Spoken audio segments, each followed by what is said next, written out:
골로새서 4장 2절에서 6절까지 찾으셨으면 우리 같이 한 목소리 읽으실 때 하나님께서 우리에게 주신 말씀으로 들으시기를 바랍니다. 같이 읽겠습니다. 기도를 계속하고 기도에 감사함으로 깨어있으라. 또한 우리를 위하여 기도하되 하나님이 전도할 문을 우리에게 열어주사 그리스도의 비밀을 말하게 하시기를 구하라. 내가 이 일 때문에 매임을 당하였노라. 그리하면 내가 마땅히 할 말로써 이 비밀을 나타내리라. 외인에게 대하여는 지혜로 행하여 세월을 아끼라. 너희 말을 항상 은혜 가운데서 소금으로 맛을 냄과 같이 하라. 그리하면 각 사람에게 마땅히 대답할 것을 알리라. 아멘. 골로새 교회는 바울이 직접 개척한 교회가 아닙니다. 아마도 바울을 통해서 복음을 전해들은 에바브라라고 하는 사람에 의해서 교회가 세워졌을 것이다, 이렇게 추정을 하고 있습니다. 에바브라가 바울에게 전해준 골로새 교회의 사정은 바울이 옥중에 감금되어 있는 상태 속에서도 편지를 보내야 될 만큼 심각한 교회의 위기를 겪고 있었습니다. 골로새 교회는 어떤 위기를 가지고 있었느냐면은 그 할례 문제, 이 할례 문제로 교회인들 사이에 치열한 갈등이 첨예되고 있었습니다. 할례를 받아야 의로워진다 라고 하는 측과 할례를 받지 않고 예수 그리스도를 통해서 의로워진다 라고 하는 그 두 가지, 이렇게 교인들 사이에 충돌이 일어나는 문제, 그 다음에 음식물의 문제, 어떤 음식은 먹어야 되고 어떤 음식은 먹지 말아야 되냐, 레위기에서 나타난 부정한 음식과 정결한 음식에 대해서 정결한 음식을 먹는 사람들은 부정한 음식을 먹는 사람들을 욕되게 하고, 그 정결한 음식과 부정한 음식의 기준이 무엇이냐 라고 하는 그런 문제를 가지고 교인들이 아주 혼란하고 부질스한 지경에 빠지게 됐습니다. 그 다음에 안식일의 준수, 성수, 뭐 이런 문제, 이러한 문제들로 인해서 교회가 부질스해지고 또 갈등을 겪게 되었습니다. 이러한 문제는 종교적인 옷을 입고 있지만은 실제로는 유대교와 이방 종교가 혼합된 거짓 가르침을 가르치는 것으로서 바로 바울이 기독교의 복음을 전하고 있는데, 이러한 할례 문제, 음식의 문제, 그 다음에 안식일 준수 여부, 뭐 이런 문제들로 인해서 기독교의 본질적인 복음을 뿌리째 변질시키고 있었기 때문에 교인들이 흔들리는 겁니다. 교인들이 믿음이 흔들리는 것은 복음의 깊은 내용으로 인한 것이 아니라 할례 문제, 먹는 문제, 날짜 문제, 이런 아주 별 그렇게 귀중한 문제도 아니고 별 그렇게 생각을 해야 될 문제도 아닌데, 이것은 지역적인 문제라고 하는데 아주 본질적인 문제가 아니라 하찮은 문제, 이런 문제로 말미암아 복음을 뿌리째 흔들리고 있는 그 골로새 교회 교인들의 상황을 에바브로에게 전해들은 바울이 감옥에 갇혀 있으면서도 심각하게 이 문제를 빨리 해결해야 되겠다 해가지고 편지를 쓴 것이 바로 오늘 우리가 읽은 이 골로새서 내용이라고 하는 겁니다. 많은 사람들이 신앙생활을 하면서 어려움을 겪게 되는 것은 어떤 큰 문제 때문에 발생하는 것이 아니라 사소한 문제, 작은 문제, 생각해보면 아무것도 아닌 문제, 이것을 심각하게 받아들여가지고 문제를 발생하게 되는 이유를 우리가 알게 되는 것입니다. 그래서 바울은 지금 그 옥에 갇혀있는 그런 메인 몸이었지만은 어떻게든지 교회를 바르게 세워야 된다, 그런 생각을 가지고 서둘러서 편지를 쓰는 겁니다. 그러니까 바울 생각할 때 교회는 골로새서 교인들을 얘기하는 거예요. 건물은 2차적인 겁니다. 교인들이 바르게 세워져야 교회가 바르게 세워지는 것이다. 근데 그들은 하찮은 문제 때문에 지금 심각하게 요동하고 흔들리고 지금 교회가 아주 혼란에 빠져 있다 하는 그런 위기의식을 느끼게 된 겁니다. 오늘 보면은 바울이 골로새 교회에 보낸 편지라고 하는 것입니다. 이 내용을 크게 두 가지 단락으로 요약할 수 있는데, 첫 번째 단락은 2절로 4절의 말씀, 기도에 힘써라 라고 하는 기도에 대한 권면의 말씀이고, 두 번째 단락은 5절 6절. 외인들에게 증언을 하기 위해서, 복음을 증거하기 위해서는 지혜롭게 행하라. 이 두 가지 이야기를 하고 있는 겁니다. 바울은 옥중에서 골로새 교회 성도들로 하여금 거짓 교훈의 위협에서 벗어나고 골로새 교회가 기도로서 힘을 써서 바울의 선교 활동을 지원해 줄 것을 요청하기 위해서 오늘 본문을 기록했다고 하는 겁니다. 오늘 본문 2절 4절에 보면은 바울이 열심히 기도할 것을 권면하고 있는 겁니다. 기도에 항상 힘써야 됩니다. 이런 말을 하고 있는 겁니다. 기도는 마치 영혼의 호흡과 같은 것이므로 성도들이 신앙생활할 때 중단해서는 안 된다는 겁니다. 호흡이 끊어지면 사람이 죽듯이 기도가 끊어지면 그 영혼이 죽어버린다고 하는 겁니다. 데살로니가전서 5장 17절에 그렇기 때문에 쉬지 말고 기도하라. 쉬지 말고 호흡을 하듯이 쉬지 말고 기도하라 라고 하셨습니다. 오늘 본문 2절에도 보니까 기도를 계속하고 기도에 감사함으로 깨어있으라 라고 하는 겁니다. 이 말은 기도를 하되 지속적이고 끈기 있고 지치지 않게 하라는 그런 내용입니다. 많은 사람들의 기도에 대해서 잘못된 생각을 가지고 있는데 어떤 어려움에 빠졌을 때 기도하는 걸로 생각하는 거예요.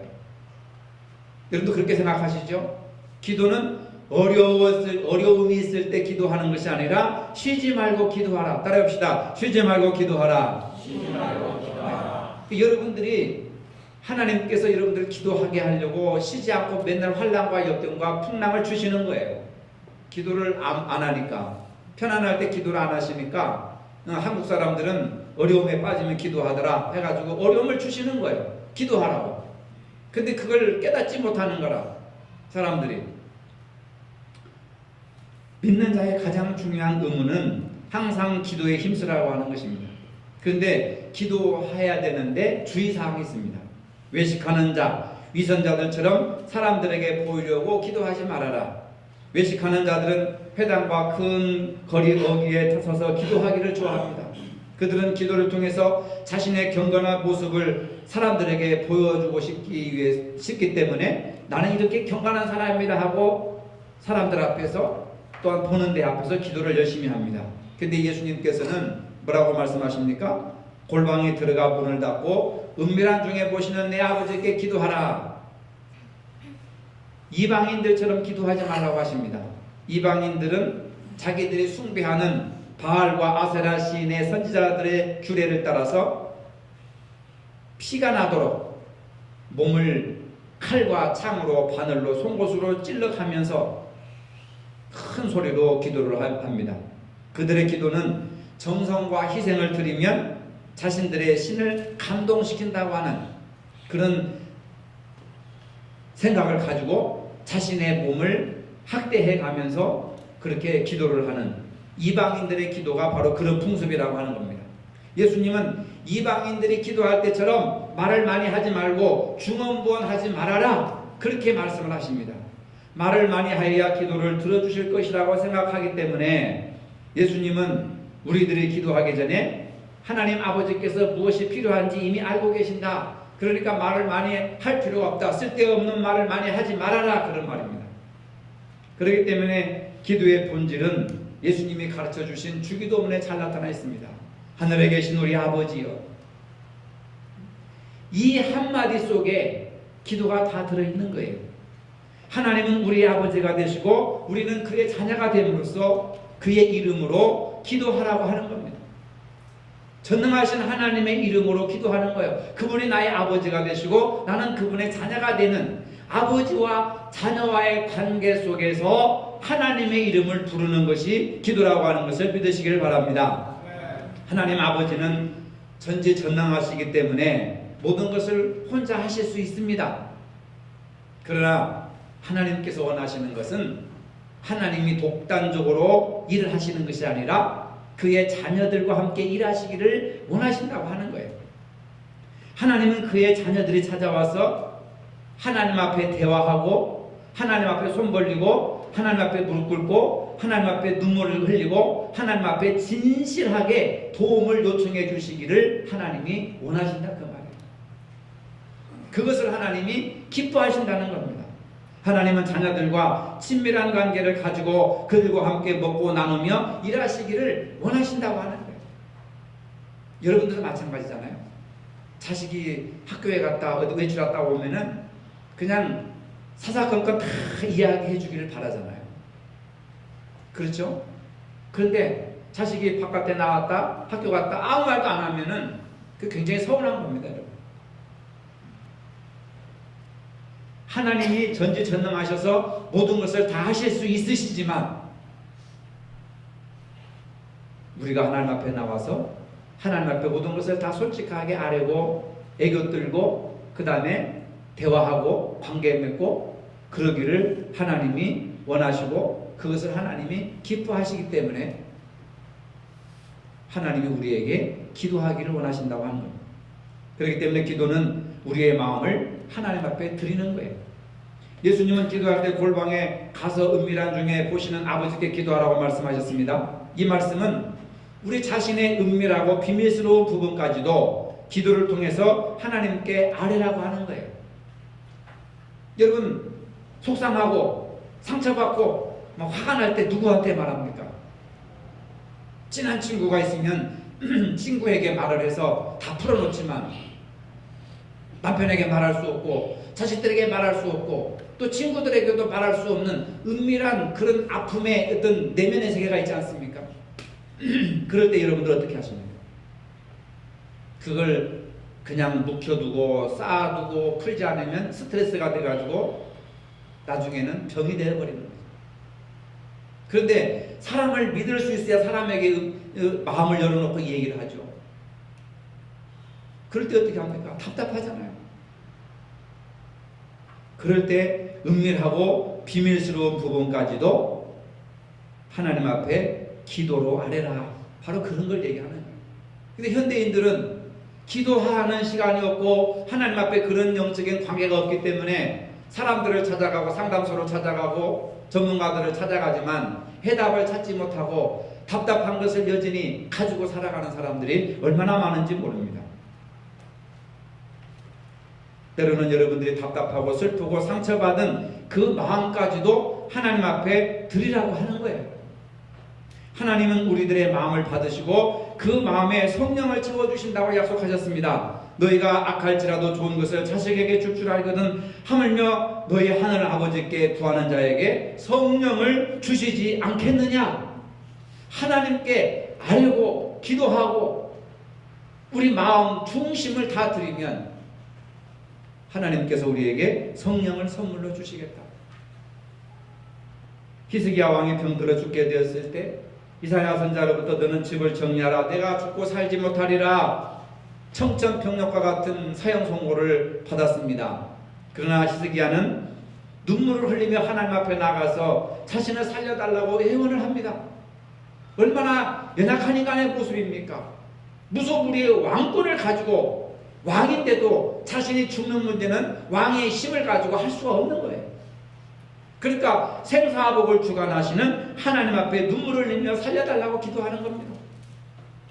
하나님은 그의 눈물을 받으시고 그의 기도를 들으시고 그의 생명을 15년 동안 연장시켜 주시는 것이 열왕기상 20장에 나타나고 있지 않습니까? 하나님은 기도하는 사람들의 뜻을 들으시고 기계적인 어떤 그런 순종보다는 하나님 앞에 묻고 하나님 앞에 대화하면서 하나님을 의지하고 교감하면서 생동감 있는 기계적인 그런 관계보다는 생동감 있는 그런 관계를 원하시기 때문에 우리가 기도하기를 원하신다는 거예요. 나이 드신 분들 보면은 멀리 떨어져 있는 손자 손녀들 날마다 보지를 못하니까 목소리라도 듣고 싶고 그래가지고 요새 핸드폰에 나오는 화상통화, 영상통화를 해가지고 영상통화를 하면서 손자 손녀들의 모습을 보면서 얼마나 즐거워하고 얼마나 기뻐하고 얼마나 행복해하는지 모릅니다. 그런 모습들을 나이 드신 분들 가끔 보게 되는 거예요. 목소리 듣고 싶은 거예요. 영상으로라도 손자 손녀들의 움직이고 커가는 모습을 보고 싶은 거예요. 그게 제일 행복하다고 하는 겁니다. 그게. 사람뿐만 그러겠습니까? 하나님도 여러분들을 보고 싶고 여러분들의 목소리를 듣고 싶고 영상 통화라도 여러분들이 살아가는 모습을 보고 싶어 하시기 때문에 기도하기를 원하신다는 거예요. 근데 우리는 먹고 사는 일에 너무 바쁘고 우리 하는 일에 너무 바빠가지고 기도하는 것을 잃어버리고 살다 보니까 영이 죽어버리고 답답해가지고 신앙생활에도 변화도 없고 기쁨도 없고 스트레스만 받고 폭탄같이 우리가 위험 요소를 가지고 하루하루 살아가고 있지 않습니까? 기도에 깨어 있어야 한다고 말하고 있습니다. 하나님은 전지전능하십니다. 예수님께서도 구하기 전에 너에게 있어야 할 것을 하나님 너희 아버지께서 아시느니라 말씀하셨습니다. 말을 많이 하지 않아도 그분은 우리에게 무엇이 있어야 할 것을 다 아신다고 하는 겁니다. 우리의 심정을 살피기 때문에 거짓된 기도인지 참된 기도인지 아시는 분이십니다. 이에 따라 구약의 한나는 여호와는 지식의 하나님이시라 행동을 달아보시느니라. 하나님은 우리의 중심을 저울로 달아보신다는 거예요. 이 사람이 진정성이 있는가 진정성이 없는가. 여러분 찬송을 한 곡을 부를 때도 진정성을 담아드려서 헌금을 한 푼을 드려도 진정성을 담아드려서 아시겠습니까? 성경을 읽어도 진실로 예배를 드려도 진실로 하나님은 영이시니 예배하는 자가 성령과 진리로 예배할지니라. 진정성을 담아서 해요. 진정성을. 하나님은 우리의 행동을 우리의 속마음을 저울추로 달아보시는 하나님이시다. 그렇다면 모든 것을 아시는데 왜 기도해야 될까요? 하나님이 전지전능하시고 우리가 기도하기 전에 모든 것을 다 아시는데 왜 꼭 굳이 기도하라고 하실까요? 그런 질문을 할 수가 있죠. 우리가 기도한다고 해서 하나님은 그분의 뜻을 변화시킵니까? 하나님은 변화가 됩니까? 그 뜻을 돌이키십니까? 하나님은 이미 하시고자 하시면은 일을 이루어 나가시는데 내가 기도한다고 해서 하나님의 뜻을 변경시키실까? 기도의 무용론을 주장하는 사람들이 많이 있습니다. 성경은 항상 기도하고 낙심하지 않도록 하기 위해서 예수님은 사람을 무시하는 재판장과 과부의 비유를 들어서 사람은 항상 낙심하지 말고 기도해야 된다는 것을 누가복음 18장 2절로 3절에 말씀을 하고 있습니다. 이 본문에서도 낙심하지 않고 늘 기도하는 그러한 심정을 가지라고 얘기하는 겁니다. 억울한 누명을 쓴 억울한 그 과부의 요청을 외면하는 재판장, 불의한 재판장이지만은 끝까지 낙심하지 않고 기도하고 간청하니까 이 재판장도 포기하고 들어주더라고. 하물며 하늘에 계신 전능하신 아버지께서 여러분들의 기도를 들어주시지 않겠느냐? 그러니 낙심하지 말고 항상 기도에 힘써라. 그렇게 말씀을 하시는 겁니다. 하나님께 우리가 기도해야 될 필요성에 대해서 종교개혁자 깔병은 이렇게 말합니다. 기도해야 하는 이유는 하나님을 위한 것이 아니라 우리를 위한 것이다. 기도는 하나님의 뜻을 알기 위해서 기도를 하는 것이라고 하는 겁니다. 기도는 우리의 뜻이 그분에게 수용되기를 위해서 기도하는 것이 아니라 그분의 뜻이 우리에게 수용되기를 위해서 기도하는 것이다. 그 말입니다. 비록 원치 않는 일이 발생했을 때 그분이 마련한 피할 길을 찾게 하시려고 우리에게 기도하라고 하시는 겁니다. 뜻이 하늘에서 이룬 것 같이 땅에서도 이루어지이다. 이것이 바로 기도의 목적이고 기도의 본질입니다. 하나님의 뜻이 하늘에서 이루어진 것처럼 나를 통해서 우리 교회를 통해서 우리 가정을 통해서 아버지의 뜻이 지금 이곳에 이루어지기를 원하기 위해서 기도해야 된다. 그 말이에요. 근데 우리는 반대로 기도하잖아요. 하나님의 뜻은 상관없고 그냥 내 뜻을 정해놓고 이거 해줘야 됩니다. 물론 그것도 기도의 요소가 되지만 기도의 본질과 목적은 아닙니다. 우선순위가 뭐냐? 뜻이 하늘에서 이룬 것 같이 땅에서도 이루어 주옵소서. 누구를 통해서? 기도하는 그 사람을 통해서. 여러분들을 통해서 하나님의 뜻이 여러분 가정에, 교회에, 직장과 일터에서 이루어지기를 기도하라는 거예요. 기도의 바른 법칙이 있습니다. 기도는 배워야 하고 교회는 기도의 학교라고 할 수 있습니다. 이에 대해서 종교개혁자 깔병은 그 위대한 책에서 이렇게 말합니다. 기도의 4가지 규칙을 제안하고 있습니다. 첫째, 경외심을 가져야 된다. 하나님이 어떤 분이신가? 하나님에 대한 두려운 마음을 가지고 기도해야 되는데 맹목적이고 어리석은 이성이 고안해낸 문제들을 가지고 기도하지 말고 1대1의 대화처럼 그분 앞에 진지하게 간구하는 자세를 가져라. 저도 중학생 때요, 하나님 키가 170cm까지 175cm까지 크게 해달라고 기도의 제목을 정해놓고 밤낮으로 기도했습니다. 안 되더라고요. 한때는 복권을 가지고 사진을 찍어놓고 복권을 당첨시켜달라고 얼마나 기도했는지 몰라요. 안 되더라고요. 깔뱅 선생의 기도의 요지는 뭐냐면 경외심을 가져라. 네 욕심과 허무맹랑한 욕망을 채우기 위해서 기도할 것이 아니라 하나님이 어떤 분이신가 1대1에 대화하는 그분 앞에서 진지하게 하나님을 높여드리면서 하나님을 경외하는 자세가 필요하다. 두 번째, 회개하는 심정으로 기도하라. 정말 내가 필요해서 간구하는 것인가? 아니면 기계적으로 형식에 따라서 마지못해서 간구하는 것인가? 살펴봐야 된다는 겁니다. 주님께서 기도하는 사람에게 원하시는 것은 시편 51편에 보니까 상한 심령입니다. 상처받은 심령이라고 하는 것은 회개하는 심정이라는 거예요. 회개하는 심정을 가지고 기도하라. 세 번째로 겸손한 기도입니다. 자신을 지렁이처럼 여기고 간구할 수 있다면 누가복음 18장에 나온 세리처럼 나는 감히 눈을 들어 하늘을 우러러보지 못하고 다만 가슴을 치면서 하나님이여 나를 불쌍히 여기소서 나는 죄인이로소이다. 이런 겸손한 마음을 가지고 기도한다면 올바른 기도를 드리고 있는 것이다. 이렇게 말하고 있는 겁니다. 기도 속에 자신의 의를 포기할 수 있어야 된다고 하는 것이죠. 여러분, 응답이라고 하는 것은 자신의 공로가 아니라 오직 하나님의 자비로서만 이루어진다고 하는 것을 믿으시기를 바랍니다. 내가 얼마나 소리를 질러야, 얼마나 오랜 시간 앉아서 기도해야 하나님, 이게 아니란 말이에요. 나는 기도할 가치도 없고 기도할 자격도 없지만 그래서 내 자신의 공로로 응답하는 것이 아니라 하나님의 자비로우심으로 지렁이 같은 나, 그리고 세리와 같은 교만하고 죄의 괴수로서 날마다 밥을 먹듯이 죄를 짓는 이 죄덩어리를 불쌍히 여겨달라고 그런 겸손한 자세를 가질 때 응답해 주신다는 거예요. 그리고 마지막으로 네 번째로는 확실한 소망을 가지라는 거예요. 하나님은 우리의 세미한 음성에도 귀를 기울이시는 분이십니다. 그런데 우리가 응답받지 못하는 뭐냐? 야고보 사도는 분명하게 말합니다. 야고보서 4장 3절에 구하여도 받지 못하면 정욕으로 쓰려고 잘못 구하기 때문이니라. 욕망을 채우기 위해서 기도하는 것은 응답이 없다고 하는 겁니다. 여러분, 기도는 갈급한 심정으로 자신의 시급한 간구로 시작하는 것이죠.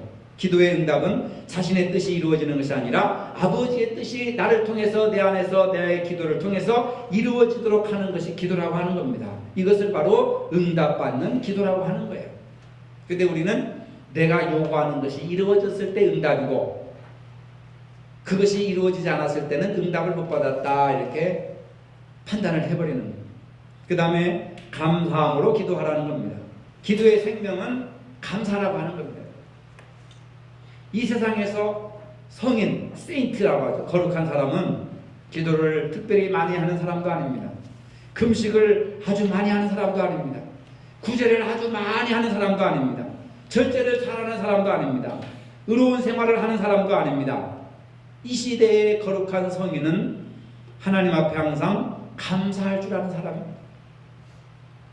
하나님이 원하시는 일을 자기의 삶을 통해서 해드리는 사람. 내가 원하는 삶을 살아가는 것이 아니라 하나님이 원하시는 삶을 살아드리고 늘 감사하는 사람. 그래서 뭐라고 했습니까? 항상 기뻐하라, 쉬지 말고 기도하라, 범사에 감사하라. 이 시대에 범사에 감사하는 사람이 거룩한 사람이라는 거예요. 하나님의 선하신 뜻을 받아들여서 하나님을 찬양하고 감사할 수 있는 마음을 가진 사람이 거룩한 사람이라고 하는 거예요. 범사에 감사하는 일, 그것은 언제나 행복과 만족을 가져오는 비결이라고 하는 겁니다. 오늘 이 시대에 필요한 것은 풍요로운 물질도 아닙니다. 더 많이 발달된 기술도 과학도 아닙니다. 바로 말씀이라고 하는 겁니다. 복음의 비밀이 우리 시대에 절실히 필요한 시대가 되었습니다. 말씀의 회복이 가장 필요한 때가 바로 오늘 21세기가 아닌가 생각합니다. 그 말씀의 회복은 그리스도인의 삶의 회복으로 이어지는 것입니다.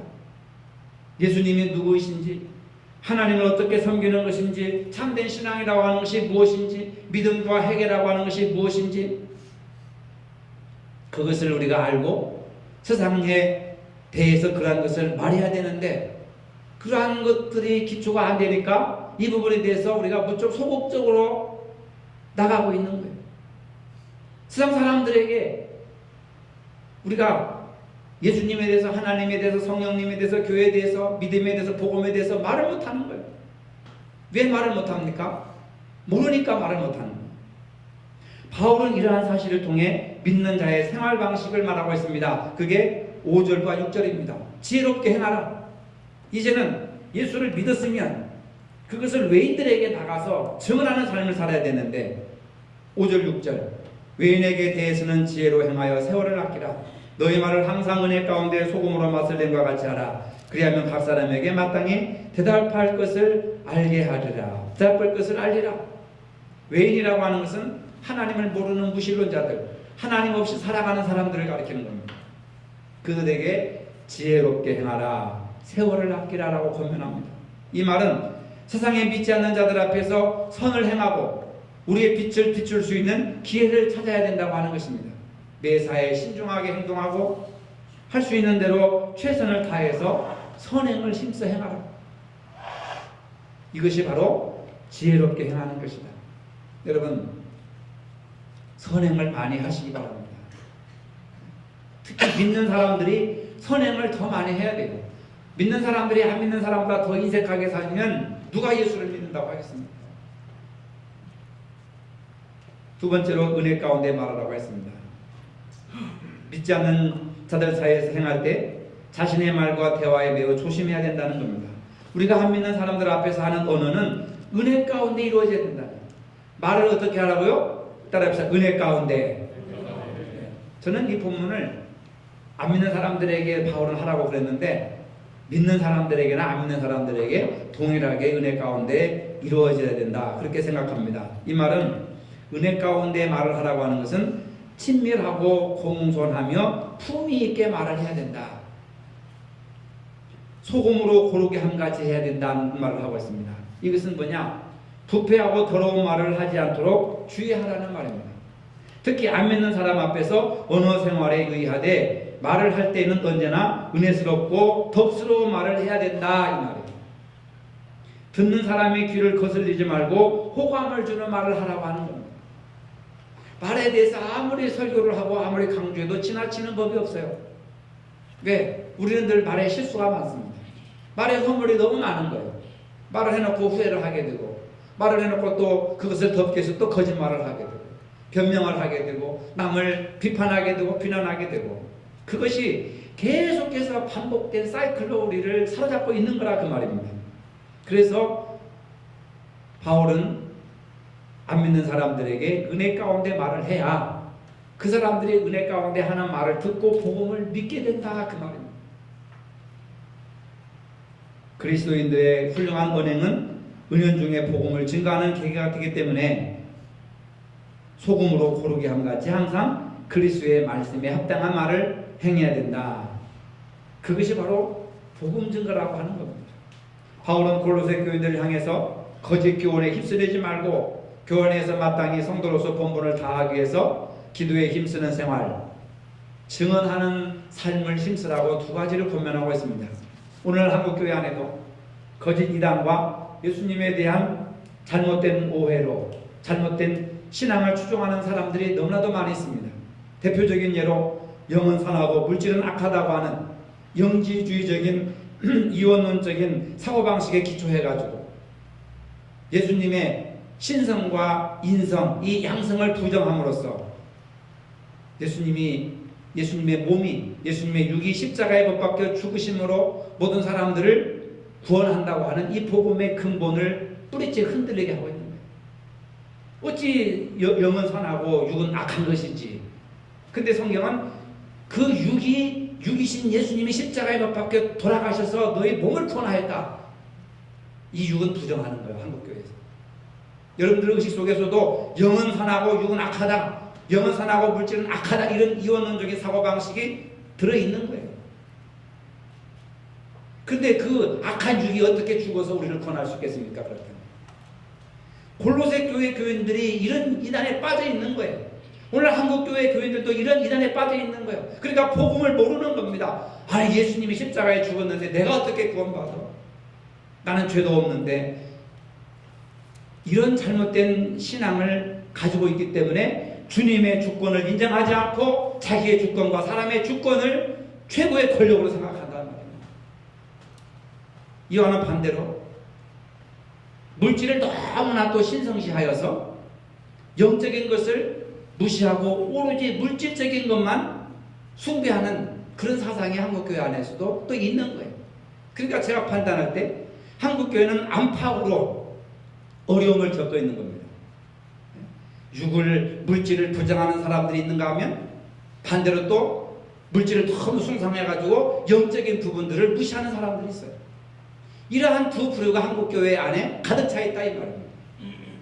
골로새 교회인들처럼 안식일 문제, 율법 문제, 음식 문제, 이러한 것으로 아무렇지도 않은 이런 문제로 교회가 투표로 갈라지고 갈등을 겪는 것처럼 한국교회도 복음을 잃어버리고 육을 부정하고 영을 부정하는 사람들이 교회 안에 가득 들어있기 때문에 나는 보이지 않고 만지지 않고 내가 확신하지 않는 것을 믿지 않는다, 이렇게 혼자 살아가는 사람들이 얼마나 많은지 모릅니다.